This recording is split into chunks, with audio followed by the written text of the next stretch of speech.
Fires rage across the Baton Rouge. Through the air, Mac rolls his Jenny over and over, putting on the heroic spectacle now that his supply of foam is out.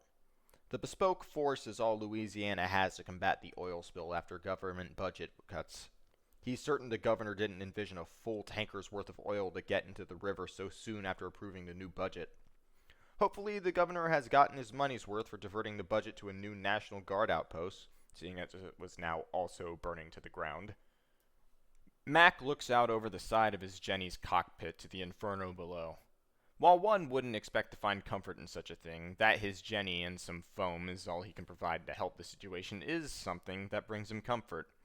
He truly has tried to help the best he can. Whatever comes next, he will not feel as much misery in the worst of it as he would otherwise.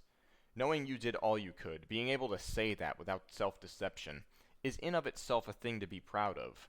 For when one stands at the end of all things, and those who are supposed to protect and serve you are spineless cowards, not worthy of even a glance, or monsters deserving the end of 2 barrels, knowing you'll be fulfilled by doing the only productive thing you may ever get to, is the only salvation there is. Mac turns and flies away.